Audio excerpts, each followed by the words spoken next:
that they were disappointed that Raila Amolo Odinga did not become the AUC chair.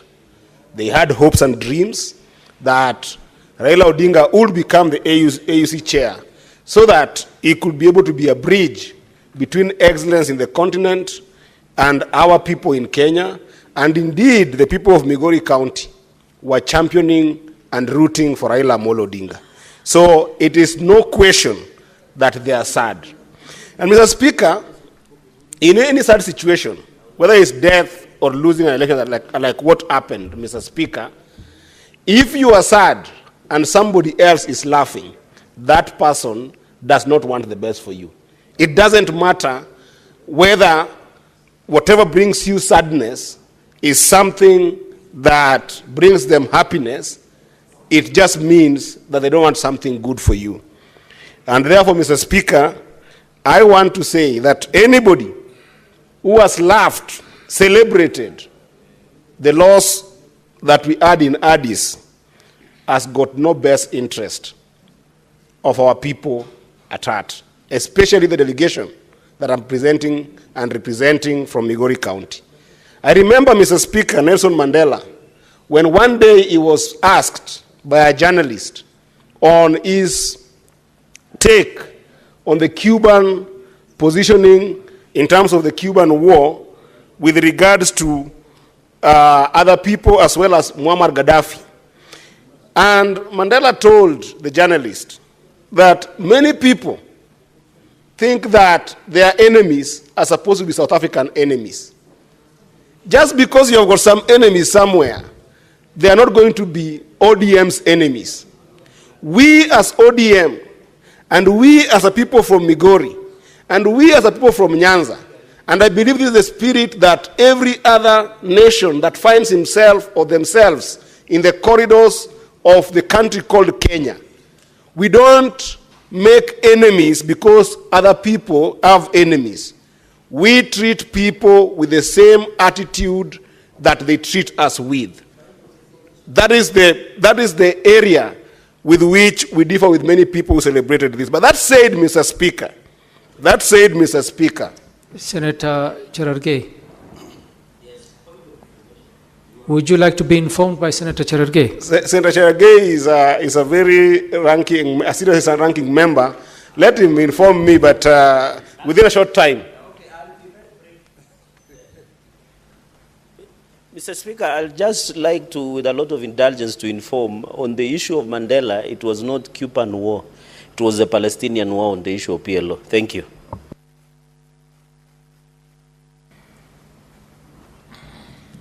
Mr. Speaker, you know, Cherargei. Anyway, thank you. But Mr. Mandela was asked the question on the issue of his relationship with the Cuban fighter, we call him Fidel Castro, and also on the issue of him with Muammar Gaddafi, who tend to have been very polarizing figure in a number of it was not just one war, but a number of issues that affect the entire continent at that time when South Africa was being seen as a terrorist nation just because they were fighting apartheid in South Africa. And his thinking was that any relationship that they're making with people or any friendship that they're making with different people is based on how those people treat South Africa, not based on the enemies that those people have. And that's what I'm trying to say also, that our politics as ODM going forward, it will be based on how people treat us and how people respect us and the contribution that we make to the country. But that said, Mr. Speaker, I want to say that there is a Swahili word that says Mugala muue aki mpe. Despite the differences that different people have with President Ruto in the borders of our country, Mr. Speaker, I want to say that we are very grateful for the kind of support, for the kind of commitment, for the kind of dedication that President Ruto gave to Raila Amolo Odinga in the process of running for AU. And I want to tell the President, Mr. Speaker, that there's a book that Chinua Achebe expresses about a lizard that fell out of an iroko tree. You know, this lizard fell out of an iroko tree onto a rock, but the lizard did not break its back. And around it, because it's just a lizard, other animals were there, but they were not able to celebrate the lizard. So the lizard looked around, and because nobody saw the lizard dropping down as something big and not breaking its back, the lizard said to itself, I am so strong that I fell out of that iroko tree, but I didn't break my back. I'm telling the president that even if some people want to close their eyes on the kind of support that you gave Raila Amolo Odinga, even if somebody will not say thank you to you, even if some people will talk negatively about it and try to put you down, be the lizard that fell off the iroko tree and thank yourself because you know how much effort you put on this campaign. That's a very sincere thank you from me. But then I must also thank Raila Amolo Odinga, because taking a continental stage in a place that you don't have control, His Excellency the PM Raila Amolo Odinga, taking a serious continental stage in a place that don't have control of presidents. When people are not bold enough to take that step, that is valor, that's a towering spirit that we want to see of many Kenyans. And I hope that many young people can glean morals from the courage of Raila Amolo Odinga to be able to take some risks. That even you as a young person today, whether you're Gen Z or you're a millennial, remember the times that perhaps you grew in Kawangware and you could play some games, some card games, and people could discourage you, but you never saw why you should not take the risk of being in the streets. But then, today, you are something. Raila Amolo Odinga has taught us that you can keep on fighting and taking risks for dreams that are bigger than you. And if your dreams as young people don't scare you, you're not worth living. Take big dreams. Take big steps. Learn from Raila Amolo Odinga. He has fought big dreams that some of them today we are benefiting from. There are countries that have got internet today, but you cannot post things and talk about anybody on the internet because you fear that you will go to jail, because you fear that you will die, because you fear that you will have serious consequences. But in our nation today, many young people enjoy not just the social media platform, but they enjoy any kind of expression that they want to have on those platforms. It is not to be taken for granted that those rights that you're enjoying to be people to express yourself online are not just rights. They are rights that saw people like Raila Amolo Odinga battered, beaten, and taken to detention for you to have those rights. So even as some people try to put him down, that valor, that courage, and that towering spirit must live among young people in the country called Kenya and in the African continent. But that said also, Mr. Speaker, Mr. Odinga did not just show up on this race as just a candidate who had no contribution to make to our country and who just wanted a job. On February 27th last year, Mr. Speaker, Raila Amolo Odinga did express himself to the agenda and the vision that he was bringing to this position. And I want to agree with what my brother Senator Kajwang said, that this vision that Raila had is not just vision for the sake of getting an AU position. It's a vision that we as leaders in this country, extended to leaders in other countries that believe in the African dream, and more so extended to the leader from Djibouti, my brother Ali Yusuf, who has taken this position, must cast their eye upon. Because African continent is constantly under threat, Mr. Speaker. The movement of goods, the movement of capital, the movement of labor in the continent to make a working economy is still a daydream that we've never achieved. And let me tell you, Mr. Speaker, that the issue of AU is not just about regional politics in the African continent. It is also about global politics, because we are competing with other continents as well. We have got China, which is a nation and also as big as a continent with populations of over 1 billion. We are competing with them. We have got America that we are competing with. And don't think that the advancement of a common market in the African continent is something pleasing to other people. And therefore, it's a commitment that cannot just be an issue of politics in the continent. It's an issue that the continent must commit to, the dream that Raila had, from making sure that goods and services can move with robust infrastructure. Raila Odinga held a very strong view on why we must make sure that we silence the guns in the continent and ensure that the security so that capital, goods, and people can be able to move in the continent and work and build a continent.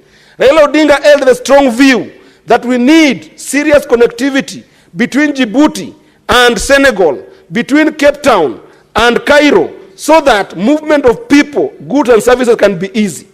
Raila Odinga held the very strong view that the continent must have a single visa so that moving around the continent can be easy, so that a Kenyan who is born today without opportunities in the country called Kenya can as well move to Nigeria easily or move to Egypt easily and be able to find opportunity for themselves.